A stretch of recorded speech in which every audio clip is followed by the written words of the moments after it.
કરીએ જ્યાં પૂર્ણા નદીના જળસ્તરમાં આંશિક ઘટાડો જોવા મળ્યો છે। પૂર્ણા નદીની જળ સપાટી 22 ફૂટે પહોંચતા લોકોને રાહત થઈ। નદીએ વટાવી હતી 23 ફૂટની ભયજનક સપાટી। નદીનું જળસ્તર ઘટતા તંત્રે રાહતનો શ્વાસ લીધો છે। નદીના કેચમેન્ટ એરિયામાં વરસાદે વિરામ લેતા હાલ રાહત થઈ છે। તો આ સાથે જ ઢોલવાણ, વાલોડ, મહુવા વિસ્તારમાં વરસાદે વિરામ લીધો। પાણીથી તરબોળ વિસ્તારમાંથી પાણી ઓસરવાની હવે શરૂઆત પણ થઈ ગઈ છે। તો છેલ્લા 15 કલાકથી અનેક વિસ્તારોમાં પાણી ભરાયેલા છે અને હવે આ વિસ્તારમાં જ્યારે પાણીનો પ્રવાહ ઓછો થયો અને જે ભયજનક સપાટી વટાવી હતી તે સપાટી હવે ઘટતા લોકોને રાહતનો શ્વાસ લીધો છે। આ દ્રશ્યો સીધા જ આપ જોઈ શકો છો નવસારીથી, જ્યાં જળ સપાટી હવે ત્યાં 22 ફૂટ પર પહોંચી છે। છેલ્લા 2 દિવસથી દક્ષિણ ગુજરાતમાં વરસાદી માહોલ જામ્યો હતો, જેમાં દક્ષિણ ગુજરાતના તમામ જિલ્લાઓમાં વરસાદની સ્થિતિ નિર્માણ થઈ હતી।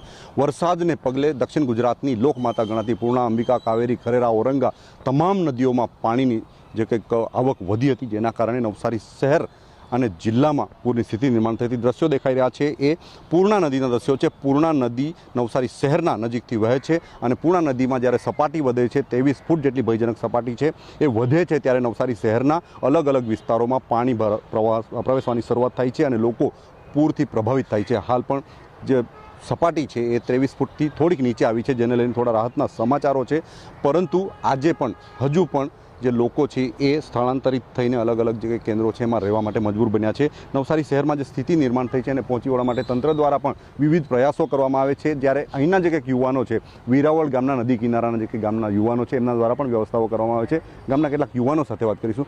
દીપેશભાઈ, કેવી વ્યવસ્થા ખાસ કરીને કરો છો હમણાં તમે અને ગયા વખતે કેવી કરી હતી? જી, એમ તો દર વર્ષે વીરાવળ નદીના કાંઠે વસેલું ગામ છે। દર વર્ષે આ પૂરની પરિસ્થિતિ હોય જ છે, એટલે અમારું તંત્ર કાયમ સ્થાનિક લોકો રાત્રે એમનું સ્થળાંતર કરવાનું, સરકારી શાળાઓમાં જે તે અસરગ્રસ્તો ખરા એમનું જમવાની વ્યવસ્થા છે કે કોઈક બીજી કોઈ ઘટના ન બને, કોઈક નજીકના સ્થળે ના જઈ શકે અહીંયાથી અને કોઈક દુર્ઘટના ન ઘટે એ માટે અમે બધા તૈયાર રહીએ છીએ। તરવૈયાની કેવી ટીમ રાખો છો ખાસ કરીને મદદરૂપ થવા માટે?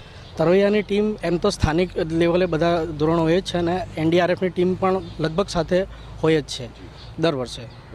નદીમાં કેવી સ્થિતિ આ વખતે શું સ્થિતિ છે? વરસાદ કેવો પડે છે? ઉપરવાસમાં શું સ્થિતિ છે? ઉપરવાસની પરિસ્થિતિ, જે વરસાદ પડ્યો છે લગભગ 5-5.5 ઇંચ જેવો વરસાદ પડ્યો હતો અને જેને કારણે આ પૂરની પરિસ્થિતિ થઈ છે। છતાં બી ગયા વર્ષ કરતાં સરખામણીમાં તમને કહીએ તો જે ગયા વર્ષે જેટલા સ્થળાંતર થયા હતા એટલું સ્થળાંતર આ વર્ષે નથી થયું। જે 26 ફૂટ જે લાસ્ટ ટાઈમ જે રાત્રે સપાટી હતી એ પ્રમાણે આ વખતે જરા પરિસ્થિતિ કાબૂમાં છે।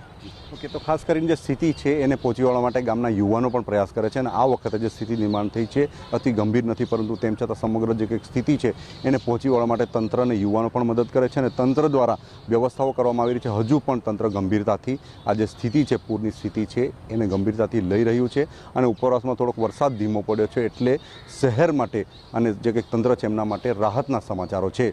નિલેશ ગામિત, TV9 નવસારી।